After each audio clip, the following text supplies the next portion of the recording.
Welcome to MSB classes.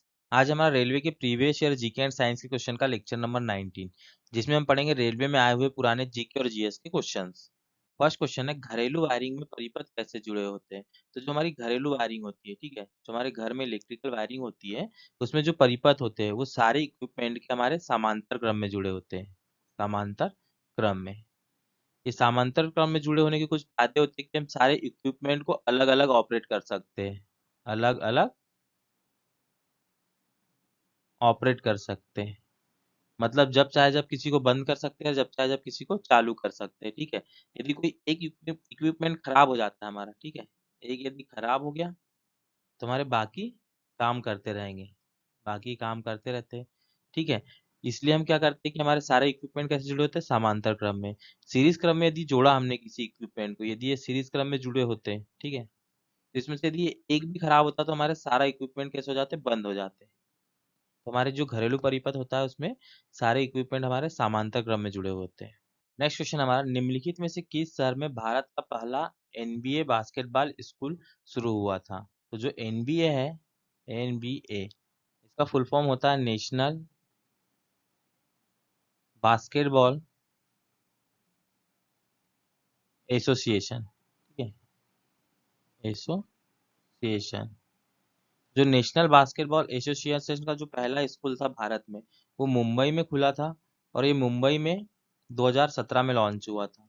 और इस school में बास्केटबॉल खेलना सिखाया जाता है, ठीक है। और जो बास्केटबॉल का गेम होता है, इसमें टोटल एक टीम में 5 खिलाड़ी होते हैं, और टोटल मतलब दोनों टीम मिलाएंगे तो कितने हो जाएंगे, 10 खिलाड़ी हो जाते हैं। इसका करेक्ट ऑप्शन है option D, Mumbai. Next question है, आधुनिक आवर्त सारणी के बारे में निम्नलिखित में से कौन सा कथन सही नहीं है। जो आधुनिक आवर्त सारणी है उसके बारे में कौन सा कथन गलत है, ये हमें बताना है, ठीक है। तो पहला क्या है, हमारा आवर्त सारणी में 7 आवर्त होते हैं। तो जो आवर्त सारणी में ऐसे पंक्तियां होती है इसको आवर्त बोलते हैं। तो ये 7 आवर्त है बताया, तो 1 2 3 4 5 6 और ये 7 है, तो ये कथन बिल्कुल सही है। नेक्स्ट क्वेश्चन है हमारा, आवर्त सारणी को परमाणु क्रमांक के क्रम में व्यवस्थित किया जाता है। तो बिल्कुल, ये जो हाइड्रोजन का 1 होता है, हीलियम का 2 होता है, लिथियम का 3, बेरिलियम का 4, ठीक है, बोरान का 5, इसको आवर्त सारणी को परमाणु क्रमांक के हिसाब से व्यवस्थित किया गया, तो ये भी कथन हमारा सही है।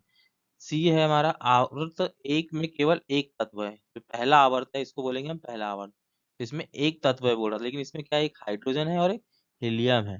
तो ये हमारा कथन कैसा हो गया, गलत हो गया। तो हमारा करेक्ट ऑप्शन यही होगा कि ये कथन हमारा गलत है। नेक्स्ट हम देख लेते हैं, आवर्त सारणी में 18 समूह है। तो जो ऐसे कॉलम होते, स्तंभ होते हैं, उनको हम समूह बोलते हैं। तो ये आवर्त सारणी में टोटल कितने हैं, 18 है। ये भी कथन सही है। जो गलत था वो है ऑप्शन सी, और ये हमारा करेक्ट ऑप्शन होगा। नेक्स्ट क्वेश्चन हमारा, खालिस्तान एक तेल प्रदान करने वाला पौधा है। जो ऑप्शन में दिया टमाटर, आम, मूंगफली और आलू, तो इसमें जो मूंगफली है तेल प्रदान करने वाला पौधा होता है, ठीक है। और इसमें फेट कम होता है, फेट कम होता है, जो कि हमारे वजन कम करने में सहायक होता है, वजन कम करने में। पाचन क्रिया में भी ये सहायक होता है, पाचन क्रिया में। और जो हृदय से संबंधित समस्याएं होती है उसके लिए फायदेमंद होता है, ठीक है, मूंगफली का तेल। यहाँ पे करेक्ट ऑप्शन हो गया ऑप्शन सी। नेक्स्ट क्वेश्चन है, निम्नलिखित में से किस संगठन ने युवा वैज्ञानिक कार्यक्रम नामक एक विशेष कार्यक्रम शुरू किया। तो जो युवा वैज्ञानिक कार्यक्रम है इसको युविका भी बोलते हैं। इसको शुरू किया हमारे इसरो ने, ठीक है, इसरो द्वारा कराया जाता है, इंडियन स्पेस रिसर्च ऑर्गेनाइजेशन द्वारा। और ये एक वार्षिक कार्यक्रम है, वार्षिक कार्यक्रम जो हर वर्ष मनाया जाता है। और इसमें क्या होता है कि जो युवा वैज्ञानिक है उन्हें अंतरिक्ष के बारे में बताया जाता है, अंतरिक्ष के बारे में, जिससे कि उनकी अंतरिक्ष में रुचि को बढ़ावा मिले। अंतरिक्ष में रुचि बढ़ाने के लिए इस कार्यक्रम को किया जाता है। तो करेक्ट ऑप्शन हो गया ऑप्शन बी, इसरो द्वारा किया जाता है। नेक्स्ट क्वेश्चन हमारा, खालिस्तान की कमी स्कर्वी का कारण बनती है। तो जो विटामिन सी की कमी होती है वो स्कर्वी का कारण बनती है। इसी प्रकार से और भी विटामिन होते हैं जिसकी कमी के कारण रोग होते हैं, वो कुछ इस प्रकार से है। विटामिन ए जिसे रेटिनॉल बोलते हैं, इसकी कमी से क्या होता है, रतौंधी रोग होता है। विटामिन बी 1 जिसको थायमीन बोलते हैं, इसकी कमी से बेरी या वृद्धि न होना होता है, ठीक है। विटामिन बी 12 जिसको साइनोकोबालामिन बोलते हैं, इसकी कमी से खून की कमी होती है। और विटामिन सी जिसको एस्कॉर्बिक एसिड बोलते हैं, इसकी कमी से स्कर्वी रोग और अस्थि से कमजोर हो जाती है, मतलब हड्डियां कमजोर हो जाती है।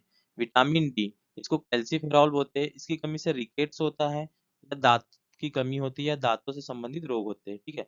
विटामिन ई, इसको टेकोफेरॉल बोलते हैं, जिससे जनन शक्ति कम होती है। विटामिन के, जिसको फाइलोक्विनोन बोलते हैं, जिससे खून का स्राव होता है वो नहीं रुकता है, मतलब खून का थक्का नहीं जमता है, और हीमोफीलिया होता है। ये जो विटामिन और इससे कमी से होने वाले रोग हैं, और जो स्कर्वी रोग होता है वो विटामिन सी की कमी से होता है। तो करेक्ट ऑप्शन यहाँ पे विटामिन सी है। नेक्स्ट क्वेश्चन हमारा, निम्नलिखित में से किस वसा से साबुन नहीं बनती है? तो जो साबुन बनती है उसको बनाने के लिए वसा का उपयोग किया जाता है। और जो वसा होती है, एक तो पशु वसा होती है, पशु से प्राप्त वसा होती है, या फिर वनस्पति से प्राप्त वसा होती है। वनस्पति से, तो जो वनस्पति से प्राप्त वसा होती है कुछ इस प्रकार से होती है। उसमें की है टेलो, लार्ड, पाम तेल, या इसको पाम ऑयल भी बोलते हैं, नारियल का तेल, पाम कर्नल तेल, महुआ गरी, मूंगफली, ताड़ या ताड़ की गुदी। इन सब चीजों से जो वसा प्राप्त होती है उससे भी हमारी साबुन बनती है।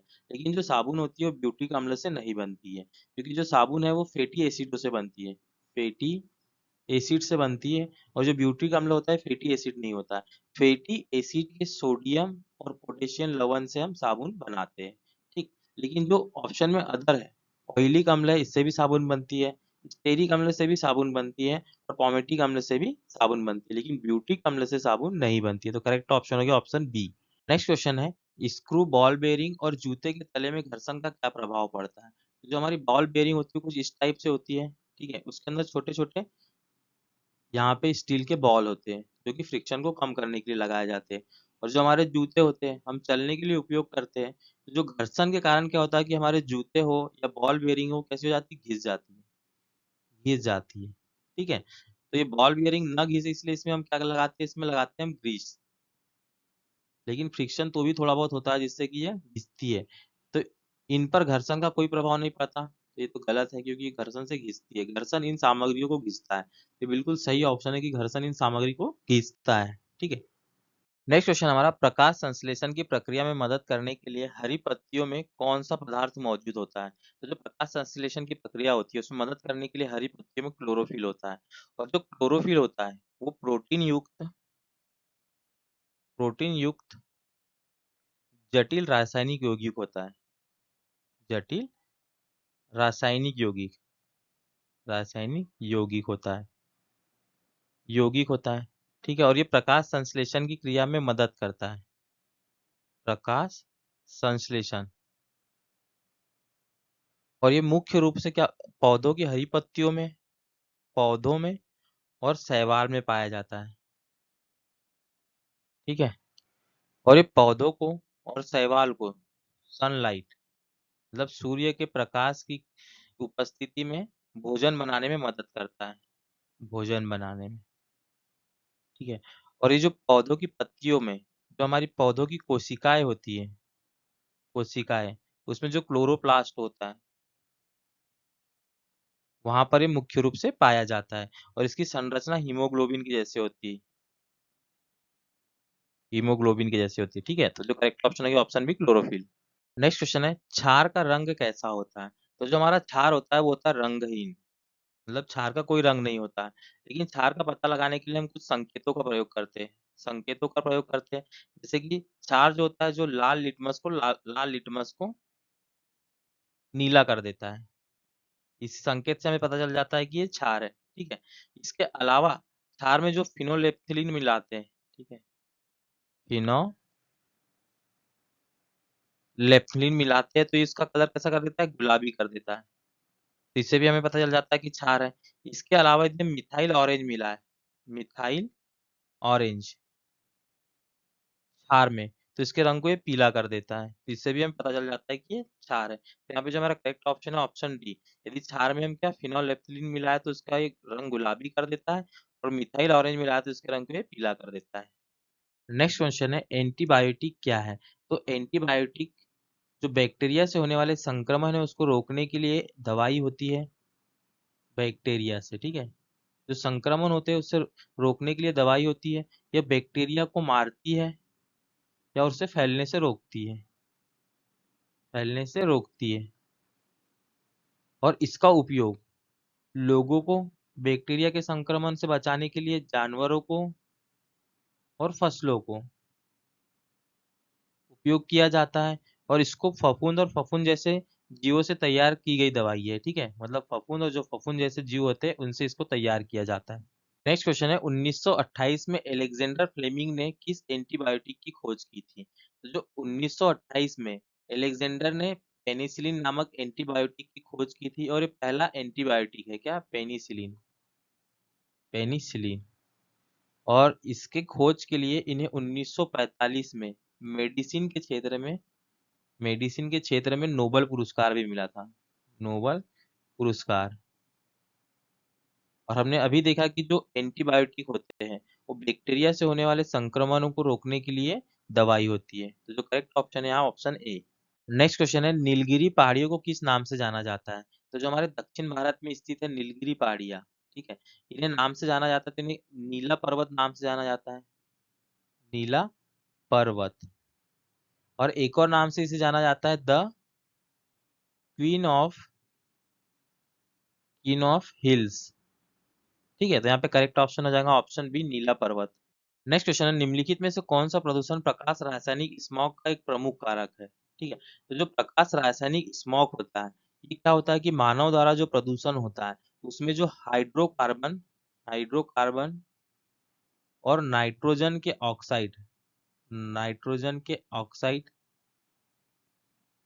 ऑक्साइड से प्रदूषित जो क्षेत्र होता है उस पर जब सनलाइट पड़ती है, ठीक है, सूर्य का प्रकाश पड़ेगा, तो उसमें जो यूवी रेस होती है उससे क्रिया करके जो हाइड्रोकार्बन और नाइट्रोजन के ऑक्साइड होते हैं ये ओजोन गैस बना लेते हैं, और साथ में नाइट्रिक अम्ल बना लेते हैं, नाइट्रिक अम्ल। इसके अलावा भी हाइड्रोकार्बन बनाते हैं जो कि प्रकाश रासायनिक स्मॉग का प्रदूषण है। और इसका मुख्य कारक क्या है, इसका मुख्य कारक इसमें ओजोन होता है। तो जो करेक्ट ऑप्शन होगा यहाँ पे ओजोन। नेक्स्ट क्वेश्चन हमारा, खालिस्तान अमलगम बनाने के लिए आवश्यक महत्वपूर्ण धातु है? तो जो अमलगम बनाने के लिए जो महत्वपूर्ण धातु है वो पारा होती है। जो अमलगम होता है वो पारा के साथ अन्य धातु को मिलाकर बनाया जाता है। जैसे जो डेंटल अमलगम होता है, तो जो दांतों में सड़न होती है और केविटी होती है, इसको भरने के लिए हम डेंटल अमलगम का यूज करते हैं। इसको बनाने के लिए पारा पारा के साथ में चांदी चांदी तांबा, जस्ता और टीन को मिलाया जाता है, जिससे कि डेंटल अमलगम बनता है। तो जो अमलगम होता है उसको बनाने के लिए जो महत्वपूर्ण धातु होती है वो पारा ही होती है। नेक्स्ट क्वेश्चन हमारा, भारत के राष्ट्रीय विकास परिषद की स्थापना कब हुई थी? तो जो भारत का राष्ट्रीय विकास परिषद है इसको हम एनडीसी भी बोलते हैं, नेशनल डेवलपमेंट काउंसिल। इसकी स्थापना 6 अगस्त 1952 को हुई थी। और इसका उद्देश्य था कि जो हमारी पंचवर्षीय योजनाएं हैं उनको कैसे सुचारू रूप से चलाया जाए और उनको कैसे बढ़ावा दिया जाए। ठीक है, तो इसका करेक्ट ऑप्शन होगा 1952। नेक्स्ट क्वेश्चन है, खालिस्तान के अणुओं के बीच आकर्षण बल सबसे अधिक होता है? तो जो किसी भी पदार्थ के अंदर अणु होते हैं उनके बीच आकर्षण बल होता है, उसके कारण वो आपस में चिपके होते हैं। जैसे डायग्राम में देख रहे हैं हम कि अणु आपस में ऐसे पास पास एक दूसरे को खींच कर रखते हैं, उन पर एक बल लगा कर रखते हैं। तो ये जो बल होता है आकर्षण बल, ये सबसे ज्यादा ठोस में होता है। ठीक है, इसमें बल सबसे ज्यादा होने के कारण क्या होता है कि इसके आकार में परिवर्तन नहीं होता आसानी से, आकार में परिवर्तन नहीं होता, आयतन में परिवर्तन नहीं होता है, और इनके दो अणुओं के बीच में जो गैप होता है वो भी कम होता है। ठीक है, लेकिन गैस और द्रव में सबसे ज्यादा ठोस में होता है, उससे कम द्रव में होता है, और सबसे कम गैस में होता है। ठीक है, तो यहाँ पे करेक्ट ऑप्शन हो गया ऑप्शन ए। नेक्स्ट क्वेश्चन हमारा, खतरे का संकेत देने वाली लाइटों के लिए लाल रंग को क्यों वरीयता दी जाती है या प्राथमिकता दी जाती है, हमें बताना है। तो जो लाल रंग होता है, तो जो लाल रंग की तरंग दैर्ध्य है वो सबसे ज्यादा होती है। तो इसके कारण क्या होता है कि जब लाल रंग ट्रेवल करता है हमारे वायुमंडल में, तो जो गैस के कण है और अन्य कणों से टकराकर इसका प्रकीर्णन नहीं होता है, मतलब ऐसे ये फैलता नहीं है या प्रकीर्णन बहुत कम होता है। ठीक है, प्रकीर्णन नहीं होता है, बहुत कम होता है, इससे दूर से आसानी से लाल रंग को देखा जा सकता है। इसलिए जो खतरे का संकेत देने वाली लाइटें होती है उसमें लाल रंग का प्रयोग किया जाता है। तो इसका करेक्ट ऑप्शन डी हो जाएगा, क्योंकि लाल रंग की प्रकाश की तरंग दैर्ध्य उच्चतम होती है और यह कोहरे और धुंध में सबसे कम प्रकीर्णित होता है। ठीक है, तो correct option option D. Next question है, इनमें से कौन सा डेयरी उत्पाद नहीं है? डेयरी उत्पाद मतलब जो दूध से बना हुआ उत्पाद है वो नहीं है। तो जो खोया है ये भी डेयरी उत्पाद है, दूध को गर्म करके बनाया जाता है। पनीर है ये भी डेयरी उत्पाद है, ठीक है। और जो मलाई होती है ये भी डेयरी उत्पाद है। लेकिन जो गुड़ होता है डेयरी उत्पाद नहीं है, ये गन्ने से बनाया जाता है, ठीक है, गन्ने से। नेक्स्ट क्वेश्चन हमारा, सार्वत्रिक गुरुत्वाकर्षण नियतांक जी का एसआई मात्रक क्या होता है? तो इसका फॉर्मूला होता है गुरुत्वाकर्षण बल का, तो फोर्स वो होता है जी। M1 M2 यहाँ पे मास होते हैं, M1 M2 अपॉन में डी स्क्वायर। डी यहाँ पे दोनों पिंडों के बीच की दूरी होती है। तो गुरुत्वाकर्षण नियतांक यहाँ पे जी है, इसका मात्रक निकालना है हमें, तो इसे एक साइड रखते हैं, बाकी टर्म को इधर हम ट्रांसफर कर देंगे, तो हो जाएगा F into D square upon में M1 M2, ठीक है। तो जो F है फोर्स, इसका मात्रक होता है न्यूटन। डी दूरी है, इसका मात्रक होता है मीटर स्क्वायर। और जो दोनों है ये द्रव्यमान है, तो केजी केजी क्या हो जाएगा, किलोग्राम का स्क्वायर। जब इसको हम ऊपर लेके जाएंगे तो हो जाएगा न्यूटन मीटर स्क्वायर किलोग्राम की पावर -2। ये होता है हमारा जी का मात्रक, जो गुरुत्वाकर्षण नियतांक होता है उसका मात्रक। तो हमारा ऑप्शन ही करेक्ट होगा, यहाँ केजी की पावर -2 है, ठीक है। यदि हमारा वीडियो अच्छा लगता है तो प्लीज वीडियो को लाइक कीजिए और हमारे चैनल को सब्सक्राइब कीजिए। Thank you for watching.